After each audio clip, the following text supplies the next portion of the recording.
اے کے رائٹس کے معزز ناظرین، میں ہوں اختر علی اور آپ دیکھ رہے ہیں اے کے رائٹس۔ ناظرین گرامی، حضرت محمد مصطفیٰ صلی اللہ علیہ وسلم 20 اپریل 571 ہجری 12 ربیع الاول کو مکہ مکرمہ میں قبیلہ قریش میں پیدا ہوئے۔ آپ صلی اللہ علیہ وسلم کے والد عبداللہ وفات پا چکے تھے، اس لیے پرورش آپ صلی اللہ علیہ وسلم کے دادا عبد المطلب نے کی۔ آپ صلی اللہ علیہ وسلم کی والدہ کا نام آمنہ بنت وہب تھا۔ ولادت کے بعد 7 روز تک صوبیہ رضی اللہ تعالی عنہ کا دودھ پیا، جو کہ ابو لہب بن عبد المطلب کی لونڈی تھی۔ عرب دستور کے مطابق 8ویں روز قبیلہ بنی سعد کے ایک خاتون حلیمہ سعدیہ رضی اللہ تعالی عنہ کے سپرد کیے گئے، جو کہ آپ صلی اللہ علیہ وسلم کو مکہ کے نوائی قبیلہ بنو سعد کے گاؤں لے گئی۔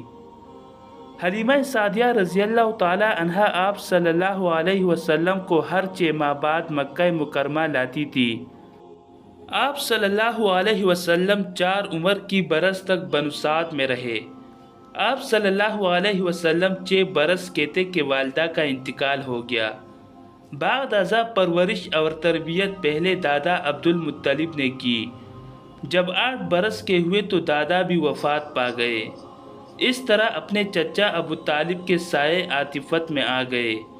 آپ صلی اللہ علیہ وسلم نے اپنے چچا کے ساتھ بصرہ اور شام کے کئی تجارتی سفر کیے۔ 12 سال کی عمر میں تجارت کے سلسلے میں شام گئے تو وہاں ایک عیسائی راہب بحیرہ نے آپ صلی اللہ علیہ وسلم کو دیکھا تو ابو طالب کو بتایا کہ نبوت کی جو علامات تورات اور انجیل میں درج ہے وہ سب آپ صلی اللہ علیہ وسلم میں موجود ہے۔ 15 برس کے ہوئے تھے آپ صلی اللہ علیہ وسلم نے جنگ فجار میں حصہ لیا۔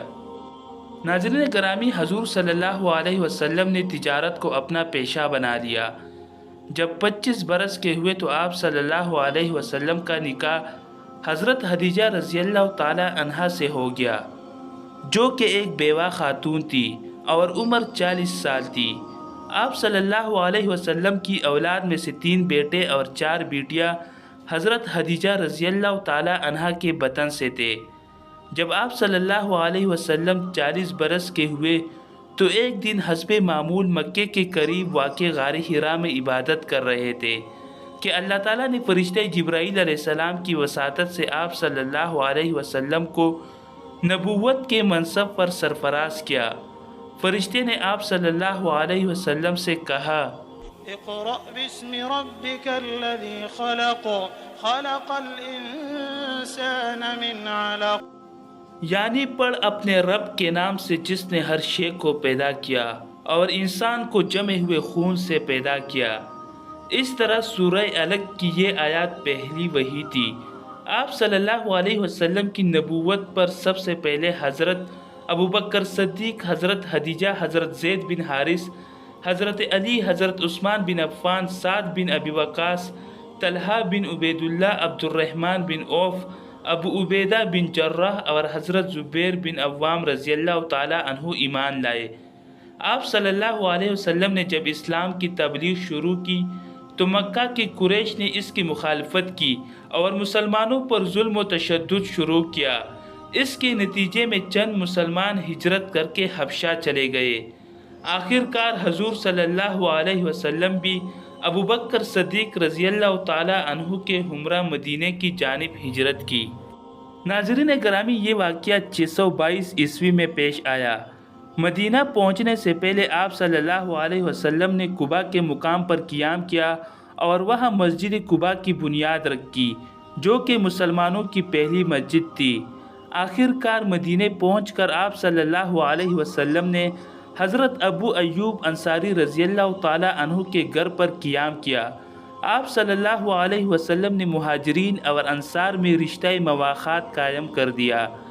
اس طرح دور رسالت میں حضور صلی اللہ علیہ وسلم کی قیادت میں مدینہ کی مسلم ریاست کی بنیاد رکھ دی۔ حضور صلی اللہ علیہ وسلم سیرت و کردار کا ایک اعلیٰ نمونہ تھے۔ آپ صلی اللہ علیہ وسلم بیک وقت ایک بے مثال قائد، بلند پایہ منتظم اور بہادر سپہ سالار تھے۔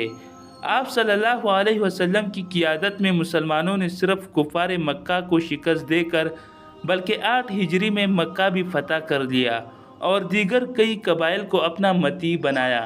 آپ صلی اللہ علیہ وسلم کی قیادت میں ہونے والے غزوات میں غزوہ بدر، غزوہ احد، غزوہ خندق، غزوہ خیبر اور غزوہ حنین نمایاں تھے۔ حضور صلی اللہ علیہ وسلم نے 10 ہجری میں حج بیت اللہ ادا کیا جو کہ حجۃ الوداع کہلاتا ہے۔ اس حج کے دوران 1,24,000 صحابہ کرام موجود تھے جن میں 40,000 آپ صلی اللہ علیہ وسلم کے ہم رکاب تھے۔ آپ صلی اللہ علیہ وسلم کی عمر مبارک 63 سال تھی۔ آپ صلی اللہ علیہ وسلم کو اسی حجرے میں سپرد خاک کیا گیا جس میں آپ صلی اللہ علیہ وسلم کی وفات ہوئی تھی۔ آپ صلی اللہ علیہ وسلم کا روضہ مبارک مسجد نبوی کے اندر واقع ہے۔ ناظرین گرامی، اسی کے ساتھ ہم اپنی ویڈیو کا اختتام کرتے ہیں۔ آج کے لیے اتنا ہی، ملتے ہیں انشاءاللہ کسی اور نیکسٹ ویڈیو میں۔